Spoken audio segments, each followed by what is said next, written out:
In a devastating turn of events, the town of Mokwa in Niger State has been severely affected by catastrophic flooding, resulting in hundreds of people confirmed dead and hundreds more reported missing. The disaster, which struck in the early hours of Thursday, May 28, 2025, was triggered by torrential rains that led to the collapse of a nearby dam, unleashing a deluge that submerged entire neighborhoods. The districts of Tiffin, Maza, and Anguwan, Hausawa were amongst the hardest hit, with homes swept away and critical infrastructures destroyed. Rescue operations have been challenging due to the extent of the devastation, and authorities fear that the number of casualties may rise as such efforts continue. We go now to correspondent Joshua Imarayi, who has been on ground in Mokwa speaking to the people. Hi Joshua, how has it been on ground in Mokwa? Good morning to you. Well, it has been devastating. Residents here are still reeling from the loss of lives and properties, double losses for them. It is not a happy incident, and they are visibly sad by the turnout of events. Of course, it's just rained this morning, as you can see. Some of them are gathered. Most of these people you are seeing on the field now, on this stretch of land, are scavengers trying to gather as much as they can, metals from the debris. However, most of them are patching up with a relative or two, friends, well-wishers, to stay pending the time that aid will come to these people. On the death toll? Well, the death toll, yesterday, the deputy governor of Niger State, while receiving former Anambra governor, that is the person of Peter Obi, released new figures saying that the death toll as of now is 200. Of course, you know that they can't account for everybody that is missing, as well as they even informed the pressmen that yes, 1,000 people are still unaccounted for. This is the major effect of this flood, as many lives have been lost. Well, just yesterday, the deputy chairman of this local government said that the search and rescue effort has ended. Why? He says that the search is no longer a rescue effort, because by now those bodies that have been swept away by the flood, they would have been dead by now. So basically, it's just a search effort just to recover the dead cause of those who have died in this devastating flooding. However, he told them that if you find any of your relatives who has died, please go ahead and bury them, because it is more or less now them recovering the dead. So interesting enough, you mentioned that. I was reading that they're looking to bury people as soon as possible because they want to forestall issues around disease outbreak. What do we know about that, which also is going to bring us to NEMA? You were talking about they're waiting until relief or aid comes. What's the situation around that right now? I spoke to some of the residents who were affected by this flooding, and they confirmed to me that they've not felt the touch of government. What do I mean by this? That the intervention in times of flooding, the first thing that comes to mind is rescue. After rescue efforts are completed, the next phase to move into is humanitarian effort. Well, of course, NEMA has contributed and donated some items, as well as other well-meaning Nigerians and bodies who too have donated to these people. But it will interest you to know that these people are not feeling those donations. They told me yesterday that all they hear is social person donated a large amount of money. This particular grain bag of rice we're giving. But it will interest you to know, I quizzed them further. They told me that most of those things that we're giving to them have been locked in Mokwa local government secretariat. Now that raises the question, if these people are to get aid, will they get it from the locked secretariat with those things behind closed doors? I questioned them further, and they told me that most time they get just a loaf of bread and 2 sachets of tea. That keeps me wondering, to what extent will this intervention do to them? What benefit is it going to do to them? Just 2 sachets and a loaf of bread, a small loaf of bread that is not up to 500 naira. It is devastating.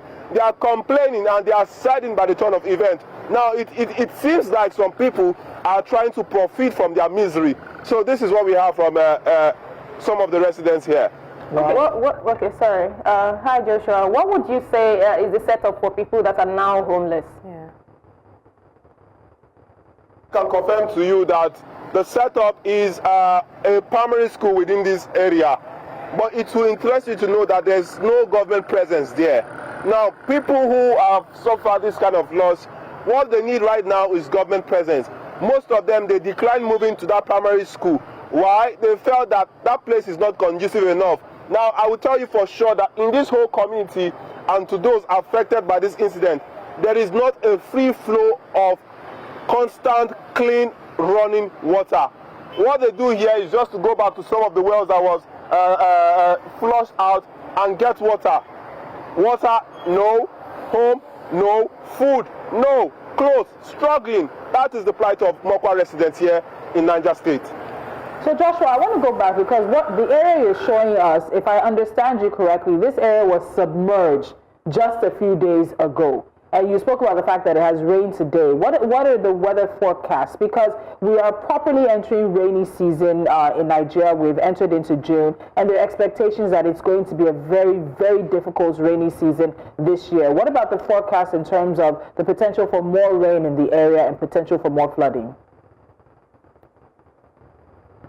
This place is prone to flooding. Well, a few days ago, NEMA released some statistics and figures that will be expecting rainfall in several parts of Nigeria, Niger State inclusive. So we are expecting to see more rain in Niger.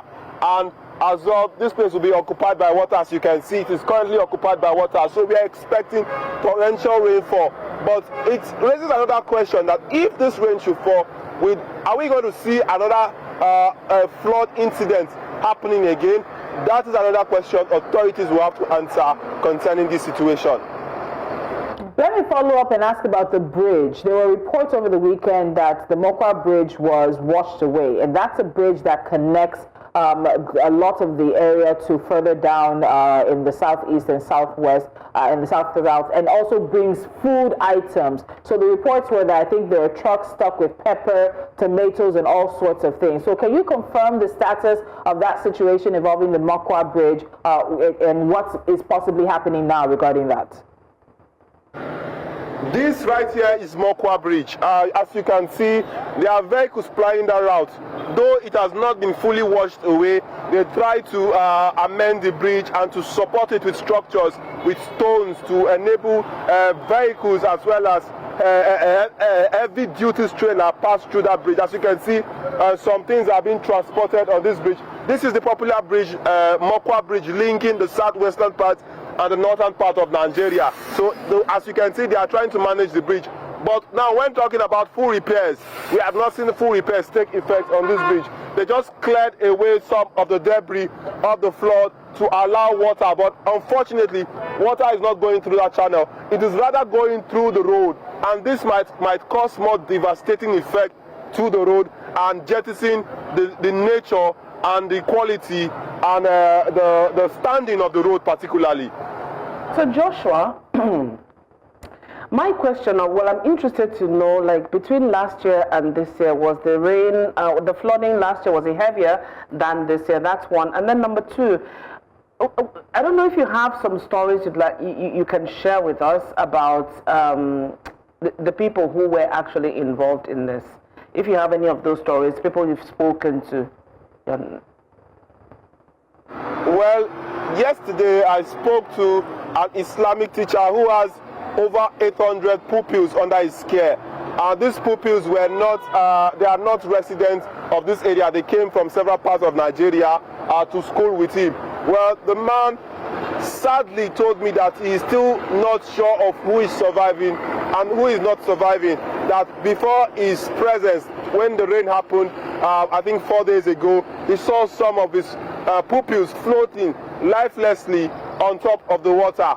That they are still here to recover some bodies. He's however unsure if some of those students are still alive. He also confirmed to me that some of the parents of these students came in, took their words away, and it is actually painful because the place he has as shelter is no longer existing. It has been taken down by flood.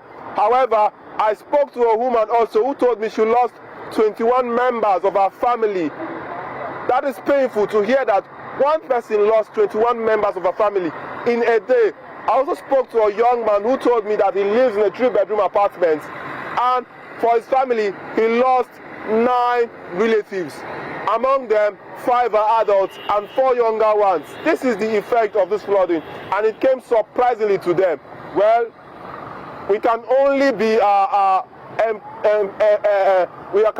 emphatic in this particular case, as they are counting their losses in structures, in properties, and also in lives. Joshua, finally, before we let you go, could this have been avoided? Unfortunately, we do know that this is an area of the country that is prone to flooding year in and year out when the rainy seasons come. But we're talking about the collapse of the nearby dam, which was triggered by torrential rains.